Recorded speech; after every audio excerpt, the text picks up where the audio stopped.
കഴിഞ്ഞ 7 വർഷമായി മോദി ചൈന സന്ദർശിച്ചിട്ട് ഇപ്പോൾ ചൈന ഒരു ഉച്ചകോടിയുടെ ഭാഗമായി ചൈന സന്ദർശിക്കുന്നു എന്ന് തോന്നുന്നു. അപ്പോൾ ഇന്ത്യയും ചൈനയും അടുക്കാനുള്ള ഒരു സാധ്യത തെളിഞ്ഞു വരുന്നുണ്ടോ ഈ ഘട്ടത്തിൽ?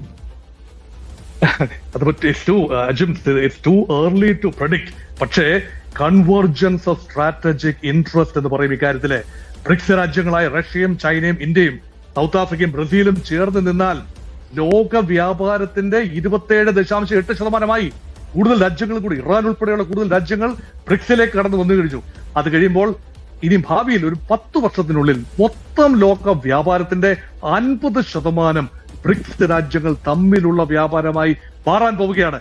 അങ്ങനെ വരുമ്പോൾ China is A very important cog in the scheme of things. അതുകൊണ്ടാണ് ഷാങ്ഹായ് കോഓപ്പറേഷൻ കൗൺസിലിന്റെ യോഗത്തിന് പ്രധാനമന്ത്രി ശ്രീ നരേന്ദ്രമോദി ഷാങ്ഹായ് സന്ദർശിക്കാനുള്ള സാധ്യതയാണ് ലേറ്റർ ദിസ് ഇയർ അത് കാണുന്നത്. 7 വർഷത്തിന് ശേഷമാണ് ഒരു ഇന്ത്യൻ പ്രധാനമന്ത്രിയുടെ സന്ദർശനം ചൈനയിലേക്ക് ഉണ്ടാകുന്നത്. അപ്പൊ ചൈനയുമായുള്ള തർക്കങ്ങൾ 2020 മുതൽ 24 വരെ ഉണ്ടായിരുന്ന അതിർത്തി തർക്കങ്ങളെല്ലാം അതിന്റെ മഞ്ഞ് ഉരുകുന്ന കാഴ്ച 2024 ഒക്ടോബറിൽ ഒരു ഉഭയകക്ഷി കരാറിലൂടെ അതിർത്തിയിൽ ഒരു ശാന്തത കൈവന്നു കഴിഞ്ഞു. ഇനിയിപ്പോ വേണ്ടത് ദലൈലാമ വിഷയത്തിൽ ഉൾപ്പെടെയുള്ള തർക്കങ്ങൾ അത് പരിഹരിച്ചു കഴിഞ്ഞാൽ, പരിഹരിക്കാനാവില്ല, അത് ദീർഘകാല വിഷയമാണ്, അതിലൊരു ശാന്തത കൈവന്നു കഴിഞ്ഞാൽ ചൈനയുമായി തന്ത്രപ്രധാനമായ കോപ്പറേഷനുള്ള വഴി ഒരുങ്ങുകയാണ്. കാരണം ചൈനയ്ക്ക് ഇതേ വിഷയമുണ്ട്.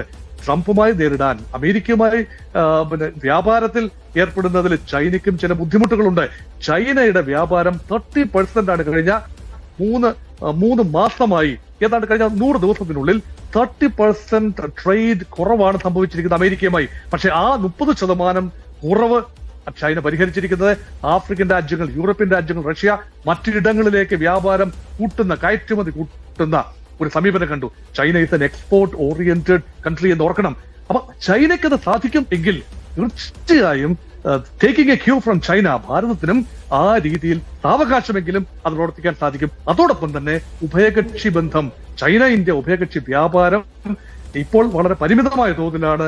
അത് 10 മടങ്ങ് വർദ്ധിക്കാൻ, കാരണം അയൽ രാജ്യങ്ങളാണ്, തീർച്ചയായും കൺവേർജൻസ് ഓഫ് ഇൻട്രസ്റ്റ് ഉണ്ട്, അത് സാധിക്കും.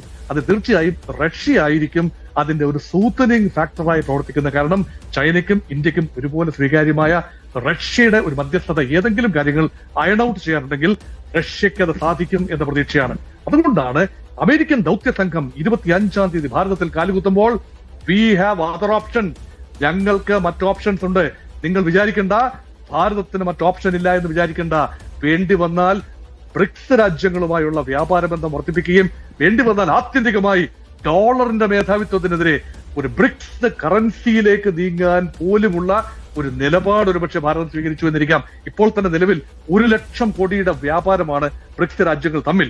അതിന്റെ 50%, അതായത് 50,000 കോടി ഡോളറിന്റെ വ്യാപാരം തദ്ദേശ കറൻസികളിലാണ്. അത് കൂട്ടാനുള്ള സാധ്യതയാണ് നിലവിലുള്ളത്. അതുകൊണ്ട് ഇന്ത്യക്ക് അങ്ങനെ വിരട്ടാനേ സാധിക്കൂ. കീഴടങ്ങാൻ തയ്യാറല്ല, പിടിച്ചു നിൽക്കാൻ തന്നെയാണ്, റെസിസ്റ്റ് ചെയ്യാൻ തന്നെയാണ് ഭാരതത്തിന്റെ തീരുമാനം എന്ന രീതിയിലേക്കാണ് കാര്യങ്ങൾ നീങ്ങുന്നത്.